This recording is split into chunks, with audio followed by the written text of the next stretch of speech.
guys, I'm Kristen. Welcome and welcome back. Today I'm going to be doing a long overdue October wrap up. The month of October was a really weird reading month for me. I picked up a ton of books and I finished a very few amount, or at least I read a bunch of novellas, which you can check out in my Do I Like Novellas reading vlog. I will link up above.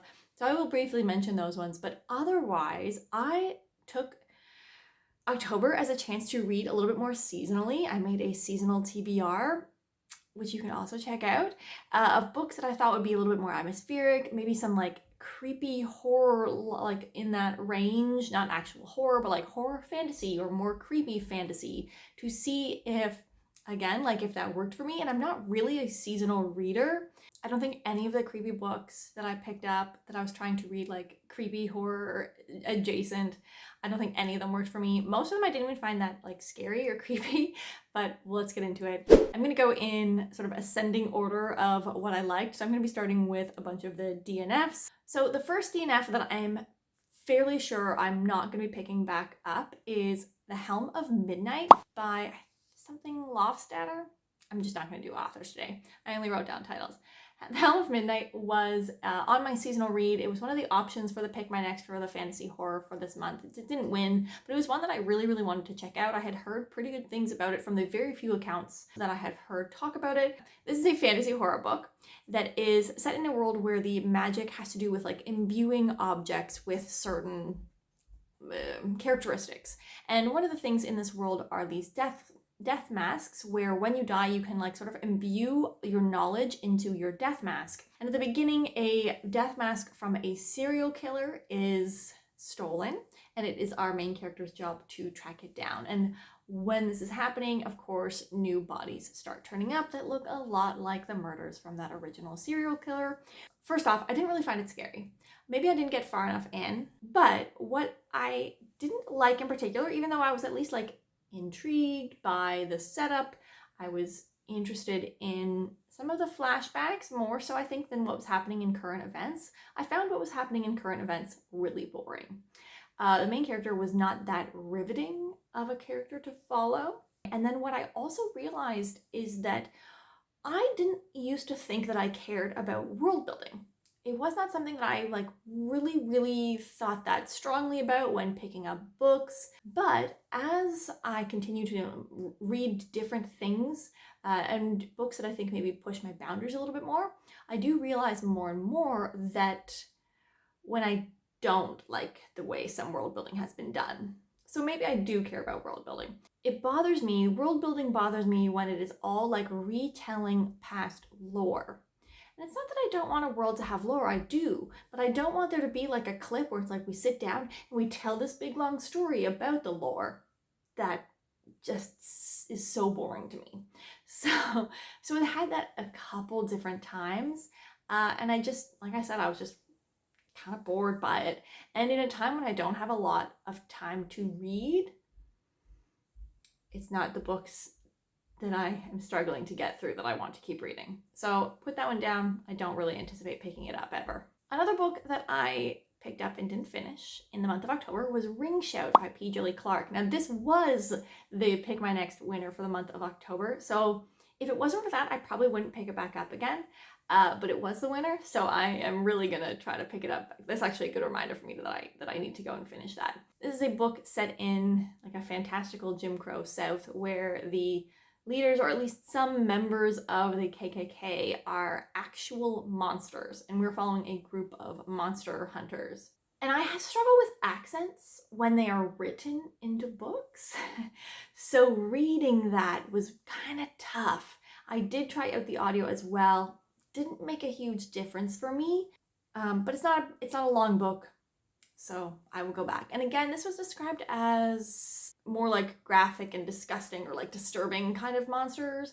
And again, I just wasn't like scared ever. I think I was looking to be scared by these fantasy horror books.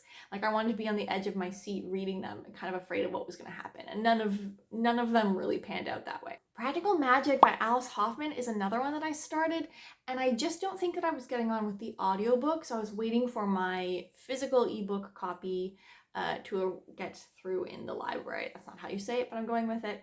So I'm waiting for my ebook copy. I think actually I did just get a notification yesterday maybe that has come through. So I would like to finish it. My plan was to read it in October for Halloween. Didn't happen. Other one that I DNF'd that I maybe wouldn't have picked back up again, but now I think I'm going to, is The Wolf and the Woodsman by Ava Reid. This was on my eye last year when it first came out. If that was last year, maybe it was the year before at this point. A couple years ago when it came out, I had my eye on The Wolf and the Woodsman as a seasonal read. Reviews at the time were a little bit mixed. This fall, again, I thought it was going to be like a really good seasonal read for me. I thought it was going to be really atmospheric and dark. We're following a girl who lives in a village where there is certain types of magic and she doesn't have any. And because of that, she's sort of just like hated. They live on the edge of, I think, like an empire or something. And because of this, the woodsmen, or the people like representatives from that empire, come to collect one of their magic bears. And because she's kind of like not seen as providing anything to this village, she is sort of like tricked into, or at least the villagers trick the woodsman into taking her instead of the intended person that they meant to take. And then I think there's also like a guardsman who isn't really a guardsman and is secretly a prince, kind of a trope. So that's the setup, and the two of them pair up to have to like take down the empire or something, or like maybe a pretender to the throne, something like that. Like that's the setup. Pretty tropey, standard YA setup, which was like this might not work for me, and turns out I couldn't get past that in the moment. But then I read A Study in Drowning this month by Ava Reid in November, and now I kind of want to give The Wolf and the Woodsman another chance. So that's what we're going to do. I'm going to go back. I'm going to pick The Wolf and the Woodsman back up again. Maybe I'll try out the audiobook. I was reading that one, so maybe I'll like switch up and see if a different format works better for me for that one. I think I was holding out, like when I picked it up, I was hoping that it would be tropey, but that it would have like some darkness to it that got me past the tropiness, or at least that like made the tropiness something a little bit different. And it wasn't coming through in the amount that I had read so far. But again, having read A Study in Drowning, and that one having been YA and like tackling the concepts and stuff that it did in that book, and this one being considered adult fantasy, I actually do think that she might pull through for me and become a little bit darker as I get into it. So I'm going to pick that one back up again. Okay, now moving along into books that I actually finished. There's not that many of them, or at least there's not that many of them that I have to tell you about, because I've talked about most of them all of them in other areas, excluding The Mortal Word by, I think it's Genevieve Kornichek. This is book number 5 in the Invisible Library series. I did not finish it in October, so I'm actually going to talk about this in my November wrap-up, but I read like 95% of it in October. And then my library hold was taken away when I was like 98% done this book. Actually, you know what? I'm going to talk about it here. Why not? This is the series where there is this library that exists sort of in this like metaphysical space, and the librarians are people who travel to different alternate versions of the world to collect very unique books from those worlds to then be kept in the library to help sort of tether the library into existence. And there's a bunch of stuff going on here between like order, or what's referred to as order, and chaos.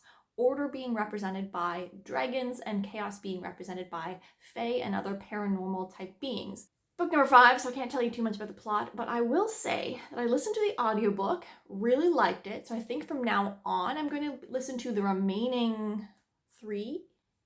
I'm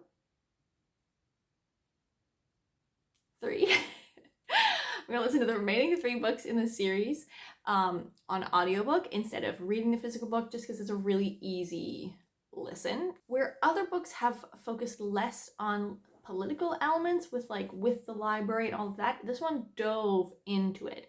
But again, a little bit less about the library and more with the fae versus dragons. So we actually got into more like universe politics here. And Irene is brought in to help with a murder along with one of her detective friends from a particular world. I enjoyed it, as I enjoy all of the books in this series. They're really cozy, and Irene is a lovely, wonderful character, maybe new favorite character of the year.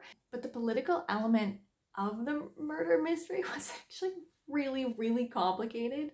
Just the dynamics between like the three various parties, like the dragons and the fae and the library, and who wants what and all of that, like the motivations were really, really confusing and a little bit conflicting. So that element of the story, like, I wasn't following. But overall, I am really enjoying this series. Okay, then the remaining books that I've finished in order of how I liked them. Let's next go with A Dead Gin in Cairo. This is one of the novellas that I read in October. I read the remaining novellas that were options in my Pick My Next for the month of September, which was all novellas. And I decided to explore whether or not I actually like novellas. It's something that I haven't read a lot of in the past. And I did a whole vlog about it. You can check it out. I'm not going to say too much about most of the novellas here because I've already like gone into great detail or more detail in the vlog. So definitely check that out if you are interested in hearing my thoughts on any of those. But I read A Dead Gin in Cairo. It's like an hour long on audiobook. It's following a detective in an alternate universe. I think it's like 1920s-ish, set in Cairo. And obviously, and it's an alternate world where like something has happened and sort of fae, mystical, magical beings or elements like that have entered into our world.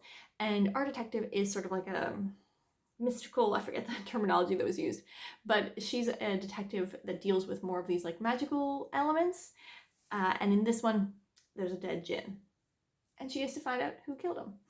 So that's what it's about. It's very, very quick. I would say that this one was more interesting in a world building component where you're being introduced to this unique world, and the way that P. Djeli Clark sort of introduced elements of the world over the course of an hour-long audiobook was actually really interesting. Like, I feel like I'm excited to go back and see more of that world, whereas the murder mystery itself was so quick.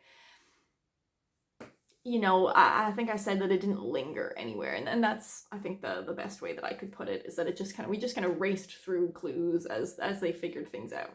So that was A Dead Gin in Cairo. It didn't make a huge impression, but I know there's another novella and there's a full-length novel in this world, so I'm intrigued enough to keep trying in this world.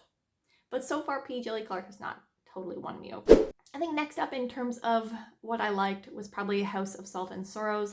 This was the October book for the Book Checkout Book Club, which I am a member of, one of the organizers, however you say that. And we read A House of Salt and Sorrows in October. I didn't love it. This was another one where I was expecting really, really creepy vibes, and it didn't happen. Or at least it didn't commit to those creepy vibes. The romance itself didn't ruin it for me, but the tonal shift, the constant tonal shift from these more creepy scenes to young adult romance was ruined the creepiness for me. And this is a retelling of the 12 Dancing Princesses, and we are following, it's like a group of family. All of the sisters in this family keep dying, to the extent that everyone in the town thinks that they are cursed, and we're following one main sister who is more upset than the others about the most recent death. Her family wants to like move on, get out of grieving. They've just been constantly mourning for years because the sisters keep dying, and the other sisters and the dad and his new wife just want to move on and live their lives and go to parties and get new shoes and, you know, have balls. And the sister's like, hey, but our other sister just died. So, and she thinks that there's some suspicious elements to the death and she wants to look into it. So that's kind of the setup here. There were so many like different routes it could have taken. The author really tries to like provide you with a bunch of different options for what could be the big reveal at the end, and it was like maybe one of the least exciting ones. Or at least so we said as a group, when we decided that that was maybe one of the less interesting ways that it could have gone. We did have a live discussion. You can check out all of our thoughts. I will link the playlist for our lives for the book club up above. You can see what I thought. Next up is probably The Lies of the Ajungo, another novella in the novella blog, so you can check it out. This is following a boy in this world, or it's a desert setting, where in this city they ran out of water, and they made a deal with a neighboring city to provide them with water. In exchange, all of the members of this city have to cut out their tongues. So at the time, everyone does, and then from there on out, children do at the age of 13. Our main character is about to turn 13, and instead he decides to leave the city and search the desert for a source of water or for someone who can help. And he finds that there's more to the story than what is being told and shared within the city from which he's from. The best thing about this book was the ending. Crazy ending. Overall, I really liked it. The narrative style was a little bit different. Like the voice in the story was different than I was expecting, and it actually kind of dragged in the middle because of some character elements that didn't work for me in terms of the inclusion of other characters. I don't want to give anything away. Again, it's such a short novella. Didn't 100% work for me in that component, but it was interesting. It was really unique. It was different. Overall, I think it was a win, successful in that regard. Don't go into this for magic systems, but a cool, interesting world if you want to read about oppression and the ways that we as a society hold people down, or maybe power structures hold people down, and lies and manipulation. Interesting little project. I think it was successful. Then I read Untethered Skies. Again, this is also the novella in the novella blog. Everything else. There's 2 more books. Most of what I actually finished in the month of October were novellas. So Untethered Skies, huge hype, mediocre response critically afterwards, in terms of, I think a lot of people were expecting Jade City, but with these flying birds called rocks. They're sort of like giant falcons, and our main character is a rock hunter. They don't fly them, they're not like riding on them. It's more of like a falconry-esque setup where they release them into the sky to hunt down these manticores.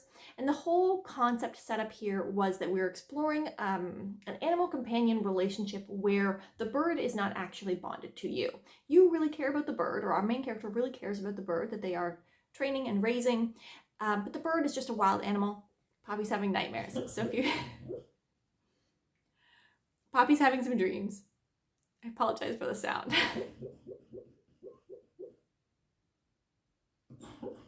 And it actually does go into like a little bit of a journey of the main character's life, of how they sort of got into this situation, how they became a rock hunter, and then also like their growth within the organization, and how even that organization changes a little bit over time. There were really changing relationship dynamics with some of the other rock hunters. I thought it did a really good exploration of that, like the changing dynamics, not just within an organization, but within friend groups almost. In a very short amount of time, it did a really good job of that. And then thematically, I would say it was also successful in exploring that non-reciprocal relationship with an animal companion, but it diverted more away from that than I was expecting. But I did really like it. I think because I was going in with neutral expectations, because the reception had been so mixed, I wasn't expecting it to blow me away, and therefore it had a better chance of blowing me away. And then finally, my favorite thing that I read in the month of October, another novella, Ogres by Adrian Tchaikovsky. I loved this. Don't read the synopsis. It's not selling it. This is a novella following a main character who lives in a world that he's sort of like a serf on the land holdings of an ogre. And around the time that the ogre is traveling around to collect like the tithe for the year, our main character assaults the ogre's son, and maybe more. And that's a big no-no.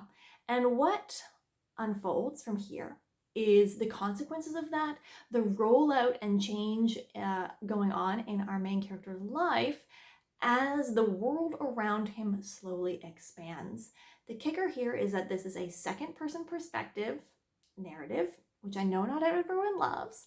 I really have found second person to be really good. It really works for me when there's a reason. And this one had a great reason that when you get it, it was a beautiful moment, like such a surprise, great twist, amazing ending. The world building in this was so good. And again, this is like, I never thought that I would notice world building as much as I seem to be lately. Such a cool world. As you, the reader, start to realize what is happening and perhaps what is going on here. So cool. Different from a lot of other things that I've read. I really liked this. It totally blew me away. Can't wait to try out more from this author. If you're interested in any of these novellas, you should definitely check out that novella reading vlog. But I absolutely loved Ogres. It kept me riveted the whole time, the whole course of the novella, which again, like I'm reading in short snippets in the middle of the night. So that was October for me. I'd love to hear how it went for you. Did you read seasonally? Did you read like Halloween, horror, scary, paranormal books in October? And if so, does that work for you? I really tried this year. I could have tried harder, but I tried this year with the amount of time and like, you know, energy output that I have to give to reading at the moment with a newborn. I did try and it wasn't super successful. Maybe I will try again next year. I'm not sure. November is going well so far, so I can't wait to tell you guys about that. And I'll see you guys next time. Have a great day. Bye.